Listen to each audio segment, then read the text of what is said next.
I'm back. Hey, everybody, Dave Woodson, role of the Dream Team agents here in Northwest Indiana, and one of the admins of real estate agents that really work, play bigger. I got Tracey Hawkins with me this week. Let's make sure we're live in the group real quick. Give me 1 second, Tracey. I gotta refresh the page. I do this every week. It drives everybody nuts. Make sure we're live in the group, and we're live. I think we're live. Yes, we're live. Let's do this. And turn that down so I can hear myself. There you go. Tonight's wine, because I always drink wine with this wine with Woodson for a reason. We drink wine. You don't have to I don't. if you don't drink. I don't Girl, drink. This is the what I'm girl, the drinking. girl, the girl, and the dragon. And the first pour is always a healthy pour. What is Zevia? Zevia is, I get it at Whole Foods or a healthy place, and it's like pop or soda. It doesn't have artificial sweeteners, and it uses stevia. So Zevia like stevia. So it's my way of drinking pop, the Okay, healthy way. we call it Coke here. See, I'm a pop girl, and I moved around. We came from Oklahoma, then we lived in New Orleans, then we're here in Kansas City. So some people call it soda, some people call it pop. I call it pop. Yeah, we always call it pop or a Coke, or so we always call it Coke, and we always ask for a Diet Coke. Is Diet Pepsi okay? No, Diet Pepsi is not okay. So tonight's show is about realtor safety. Tracey is the owner. Are you the owner and founder of Safety and Security Source? I am. I Uh, am. and when are you also a realtor or not a realtor? I was. I have a twin sister. She and I got our real estate licenses about 35 or so years ago. I did it for a few years and decided that it was not necessarily for me. However, she's still a real estate agent, so she keeps me grounded and keeps me plugged in. And I decided to get into the safety business, and somehow, some way, I am specializing in real estate agent safety. So what are we doing wrong? Because I'm joking that it's safety third, because a lot of us think safety second or safety third. First thing we think of is we get a new client. Why don't we think of like we need to go show them a house, and we don't think of Some anything. We don't think of anything else. And I'm guilty of that because my initial thing is if it's close to my home or close to my office, I'll go show them the house, and then get them pre-approved after the fact. Right. And I've heard people call them Pop Tart agents. You get a phone call, you jump up and you run and go show, as opposed to taking a few extra steps. I've been teaching real estate agents how to work safe for over 25 years, and I get to travel the country and do it. I get to hear from a lot and talk to a lot. One thing that I start my class with is I say, would you pick up a hitchhiker? And everybody just sits up there and they look at me like, you're crazy. Who would do that? That's crazy, Tracey. And then I say, have you ever gotten a phone call from a complete stranger and met them in an empty house? And everybody's like, raise your hand because we've all done it. And then the question is, what's the difference? What's the safety difference? The answer is there is none. Both are equally dangerous. However, one real estate agents are willing to do because they may get a commission. So it needs to stop. If you would pick up a hitchhiker, you shouldn't be meeting complete strangers in empty houses.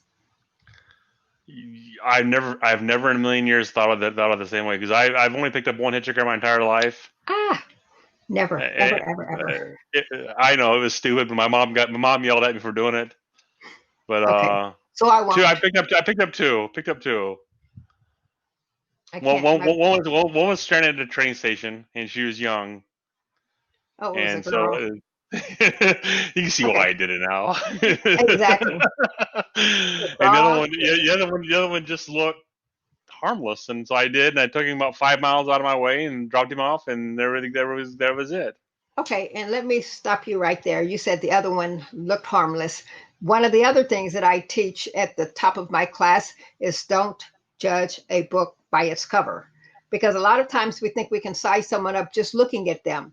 Judging a book by its cover could either get you killed or cost you business. So I always say, let's say you're at a one of your upscale open houses, and you're the agent that judges the book by its cover. So the late great Sam Walton pulls up in his beat up pickup truck and his overalls. If you judge that book by its cover, you're going to lose business, right? Right, exactly. Okay. Do you remember how people used to describe Ted Bundy? Yeah, I was 6 or 7 at the time, but I seen the movies. He was a Bingo. good Bingo. looking guy. Exactly. Everyone says he's a And he charming, ruined it. He great looking ruined it for all of us. I'm kidding. guy. People describe him as good looking, clean cut, charming guy. Now, what happens if you judge that book by its cover? It You'd could be cost you dead. your life. Exactly. So that's why I say you cannot judge a book by its cover. That's not the answer. That's not how you know whether or not someone is a legitimate buyer or whether or not someone means you harm. Right on. Right. Sorry, I was asking the group if they had any questions for you while we're talking. Okay. Um. So okay. Let's say I got them pre-approved and they get a fake name, fake address, and they go through the system. I get them in the house. What happens now? What I'm in the house now? What do I do? Okay, well, the key word there is you said, what happens if I get them pre-approved and they give a fake name? That's not going to happen. That cannot happen. And that's another safety tip. I tell real estate agents, partner with your lender. If you're not going to do the hard work and vet the client, your lender will. A lender is going to make sure that the client is, they're going to verify their information. They're going to make sure they live where they say they live, they work where they say they work. They're going to check them out. So, I didn't say pre-qualify. Pre-qualify is a slippery slope. I said pre-approved. So if the client has been pre-approved, you know they are legitimate. They are who they say they are. However, keep in mind that criminals buy houses too. But the first big step is to make sure they jump through all of the hoops with the lender. Now you said something right as you were saying that how I should vet them. How can I vet them? I don't have access to their social security number. I can't. I can't. I shouldn't be asking for that because it's not. I have no way to keep that secure like a Right, lender does. right. So how can I vet them? Okay, two things. Well, first part of the question is if they're going to buy a house, at some point the lender's going to vet them. But before you even get to that part, you need to do your homework. And I tell agents it's as simple as sitting at your computer, even if you just simply Google someone, look them up. There are so many free resources out there, and agents are concerned about looking know that the sell.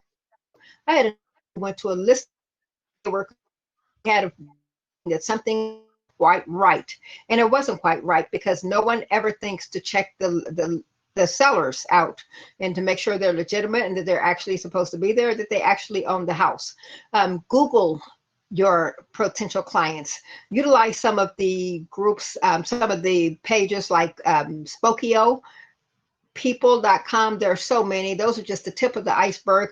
But basically, do your homework, look them up, and find out who they are. If it's a listing, go to the county tax records, make sure they're actually the owners of the home.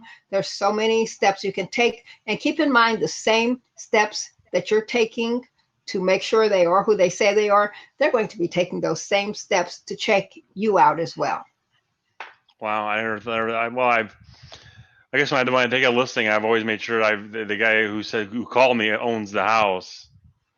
So I've always made sure of that, and I've always questioned it. Like if the name is different than they give me, it's like, well, who's Sam Walton or Right. who's the name the name you give me or give me the name you are on the tax record is two different names. Who's that? And I've questioned that a couple times, and they know I'm the sister, and it makes sense, and it goes down the line. And so I've always done that with a seller, but never with a buyer.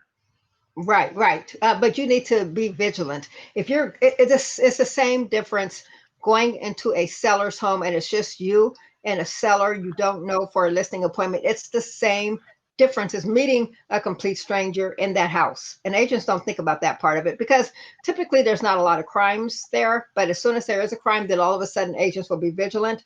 I'm the one that says be vigilant all of the time. So that way you develop that safety practice, a habit.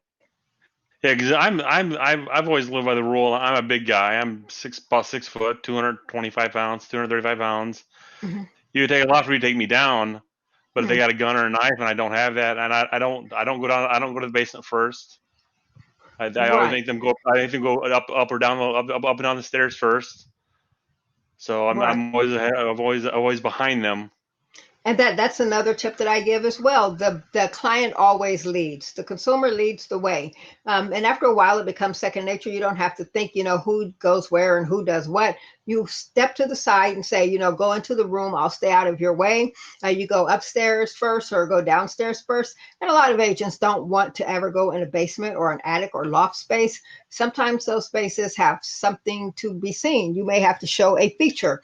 As long as the client is in front of you, they cannot block your escape. So keep in mind, nothing comes between you and your way out in an emergency situation. And I just tell agents, imagine if you walk into a bedroom first and then your client follows you and they close the door. Now you're stuck. Now you have to think, how do I get out of this space? So never allow yourself to be in that situation. Right. Yeah, because I'm always last leave a bedroom because I shut the lights off as I leave. And Right. okay, so what do you say to the agent? Is like it says I always carry a gun. It depends on what agents are comfortable with. And first and foremost, I get to be a contributing writer for the National Association of Realtors. So I get to interview some staff members on different topics. I got to interview about guns. And my question to the council was, is it legal for agents to carry guns? And the National Association of Realtors doesn't have a stand on that. What they say is to contact your regional association of realtors, make sure it is legal for you to carry under their umbrella, and more importantly, contact your real estate company. Does your sales company allow you to carry a weapon? Now, the thing about carrying a weapon is that you have to be comfortable with the weapon. And I've had agents come up to me and say, hey, Tracey, my husband wants me to carry a gun. I'm so uncomfortable, but he's forcing the issue. What I know is if someone has to force you to do it, you're not going to do it. And if you do, you're not Right. going to be comfortable doing it. When the National Association of Realtors surveyed real estate agents and asked what was their number one non-lethal weapon, pepper spray. It's always pepper spray. So if you decide that pepper spray is going to be your weapon, you need to make sure you're buying the right formula. You need to look for OC, not CN, not CS. That's tear gas. Make sure it's pure pepper because that's what law enforcement officials use. That's also what postal carriers use to use on dogs.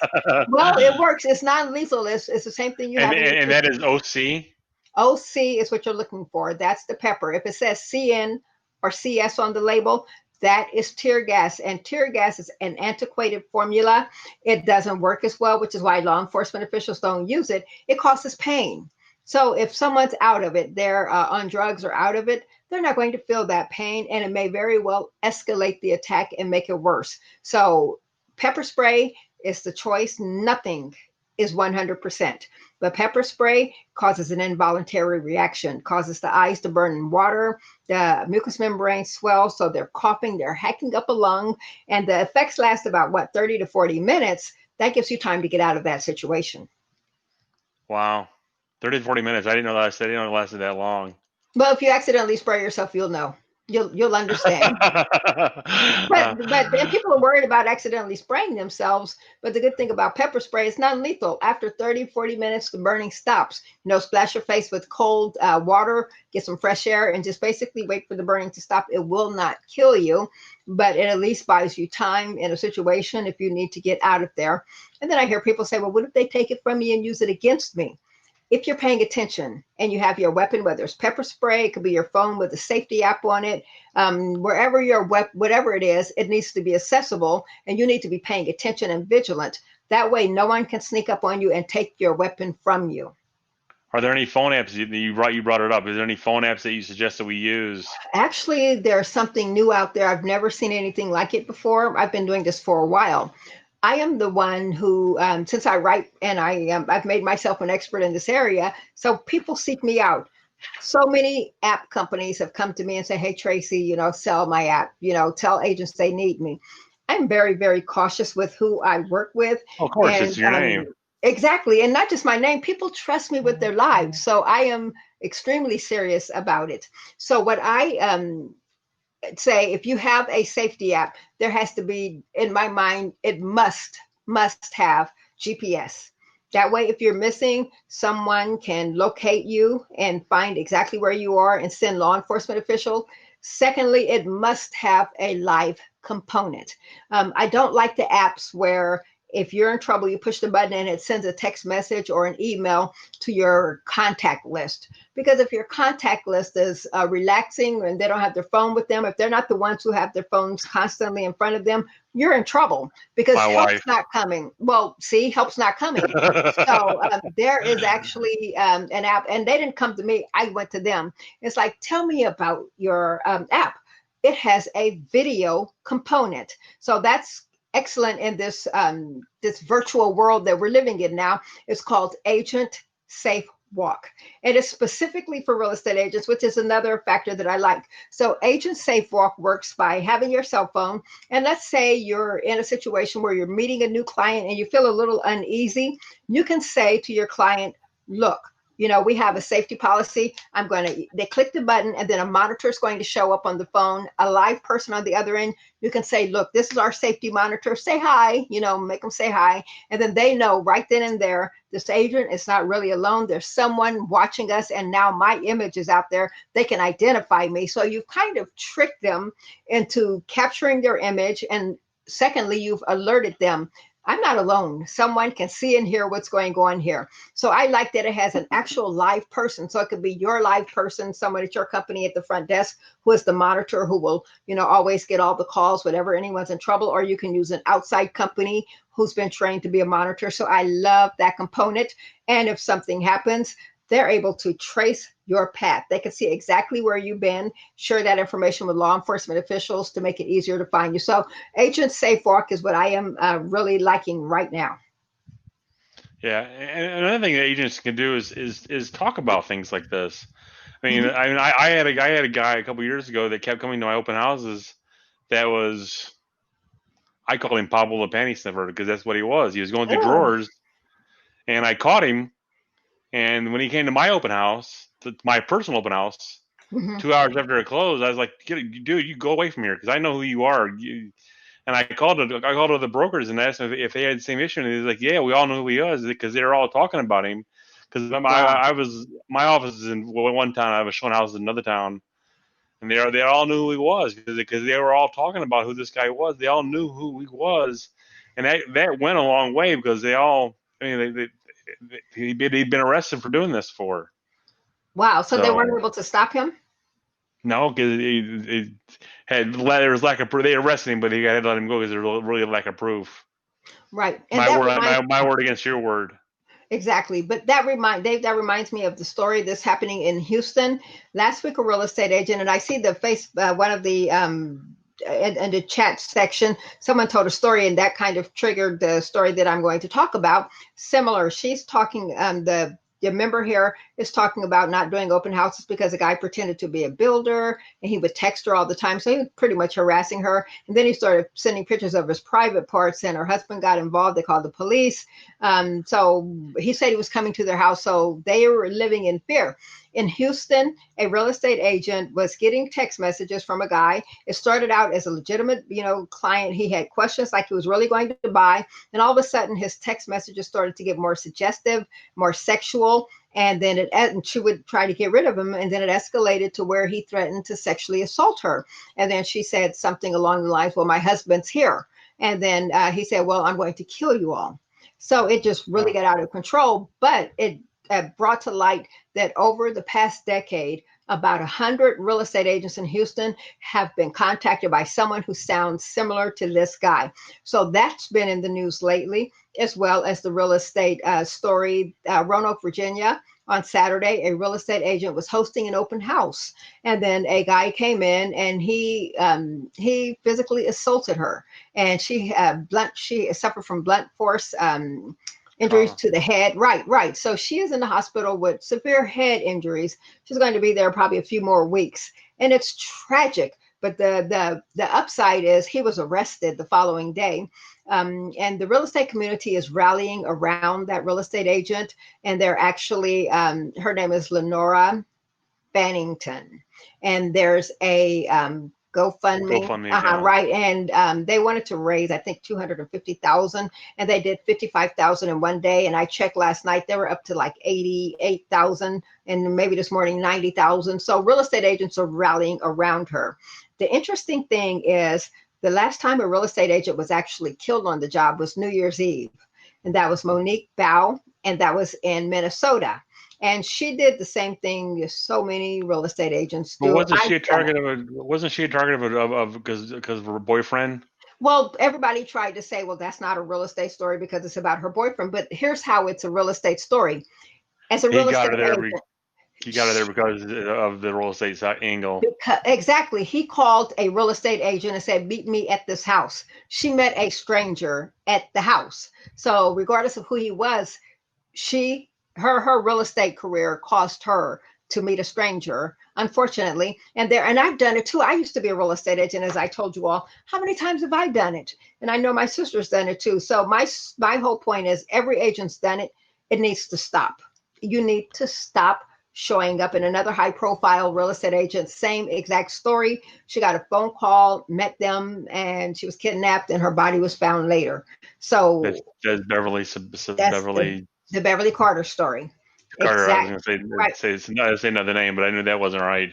Same story, same story. And what I say is we don't blame the victim, but we need to learn lessons from what's happened to real estate agents. And that way we don't repeat those lessons. So that's what I incorporate in my classes. I don't just stand there and talk to you. I've been an agent. So I know I've walked in your shoes, but I have to give you realistic safety tips so that you will actually do them. I can't make them so out of the way you'll think, what's the point? And you'll ignore them. So I have to make them actionable.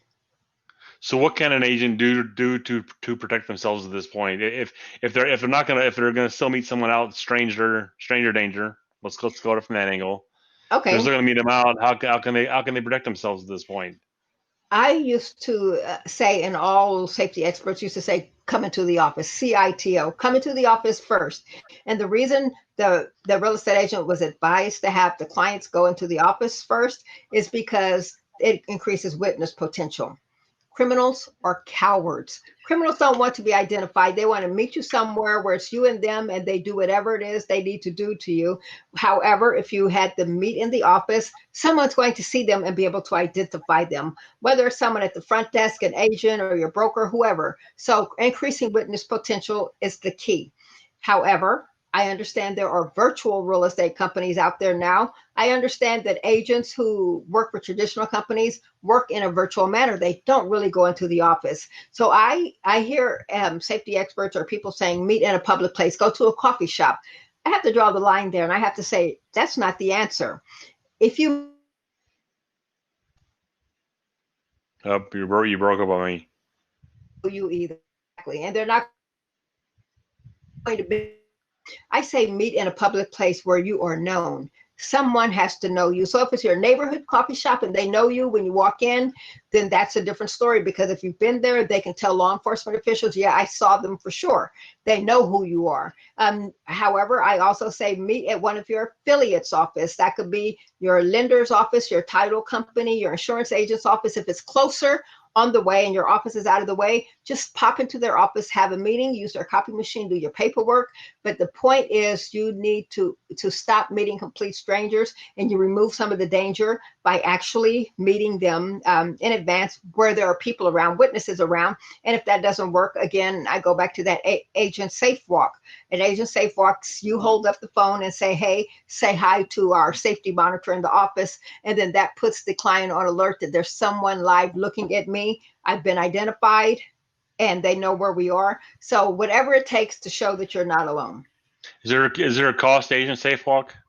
There is a cost to it, and I'm drawing a blank. And you know why? One thing I do, Dave, is that I sell pepper spray, and I sell like those signs that say security camera, whether you have one or not. I sell safety products, and cost never really comes in because people always say there's no price for safety. So cost doesn't really enter my world, but I know that's realistic when it comes to safety. You do have to budget. What people can do is they can go to the Agent Safe Walk website. And again, it's specifically for agents, and they can take a look at costs there. One of the things that I like about them is that they want the company owner, the association or board to say, hey, we want this for our agents. So that Correct. way, safety starts at the top. It starts with the leadership. If the leadership thinks it's important, then the agents will do it. So if the owner signs up they're on board, then that's who is providing the safety service for their agents. And either agents can pay it, or it could be a benefit that the owner or the association provides for the agent. So I'm sure the price is affordable when it comes to something that could save your life. Right. I'm on the tech board for our board of director of our board, so I'm sure we'll look at it. We'll look at it this year. I know we looked at 2 or 3 last year, and we didn't like any of the ones we looked at last year. So Why not? Tell me why not, Dave. I'm curious. What were the features that you didn't like? you're taxing my memory now at this point. But And but but but it's interesting that you're saying there were two. cost was an issue with one of them, I do believe, and since it lacked some of the features lacked some oomph to them and Oh, functionality. Would the agent use it if we got it for them? And we felt the agent wouldn't use it because it was too taxing or too cumbersome. right. And I've been doing this a while, and I've seen boards sign up with different safety apps, and I've seen them go unused because I'll ask at the class, how many of you all are using the free app that your association provides? And people blank stare. No one raises their hand. So Yeah, I, because I definitely understand. if you're using HomeSnap has a safety feature to it. Right, it does. It does. And I've had an opportunity to visit with the HomeSnap representatives. So it does have a safety feature. Your lockbox has a safety feature. So there are already built-in safety features that agents have at their disposal. But I like a robust, specific feature, and Right. it must have GPS, and there must be a live component. Somebody on the other end needs to talk to you when you're in trouble. I don't want a text message sitting on someone's phone while I'm in danger. I want to know there's someone there with me, literally with me. So my funny story last year, I had gloves on. I have the Apple Watch, and I pushed the 2 buttons that alerted 911 that I had fallen. And but I didn't. It just my gloves had done it. My gloves had pushed it. So it Mhm. called my wife, and it called my daughter. My wife texted me. My daughter walked around the house looking for me. Didn't see me. Then went back in the room back to sleep. Meanwhile, Oh, I'm in the garage working. It's like I could have oh, died. You guys wouldn't have cared. exactly. But listen, on the flip side of that, I was in Fargo, North Dakota. I was demonstrating an app. I had another app at that time, and it had a live feature. So I like to show agents. You can't just tell them, you have to show them. So I pushed the call button, and then typically an operator would come on, hey, are you okay? And that's where I would say, no, I need help or whatever. And I got too busy. I had 175 agents in the room. I was excited. I was talking. And then all of a sudden, I look up and I see a police officer standing in the back of the room. And I said, this is my show. I've got this. And finally she said, come here. And I went over 175 people in the room. I went over and she said, are you Tracey Hawkins? I said, I am. She said, you pushed the button that you were in distress. Are you okay? It's like, I'm fine. She said, I have to ask you that. So that's what impressed me. That's why I said it must have a live feature, because they came to where I was and they had to make sure I was okay. And that's what Agent SafeWalk does. So that's what has to happen. There has to be a live feature with the GPS location so that help is on the way. That's awesome. So Mhm. Tracey, if someone wants to reach out to you, how can they get a hold of you? Google Tracey the Safety Lady. You can Google me, or you can look at my website. My website and my Facebook page are both Safety and Security Source. And Source is with an S like Sam. So Google Safety and Security Source. Or if you look Tracey the Safety Lady up, you'll find me on Twitter. You'll find my Instagram, or it'll point you to my website. I had someone, I always ask, when someone wants to work with me, it's like, how did you find me? And she said, I Google real estate safety. And there you were. So Wow. I'm Googleable. As you should be, as we all should be. But sadly, we're not all are. But you need to make So sure, if people think they're not, people think I'm not out there like that. No one knows who I am. You hit the nail on the head. We're all Googleable. So agents need to Google themselves, set up a Google alert so that you know what's out there about you. exactly. So I appreciate you being on tonight, and I do appreciate you being on such short notice and bringing us a fountain of information that we truly all need. Even myself, who thinks he's invincible at some point. I, I'm truly not.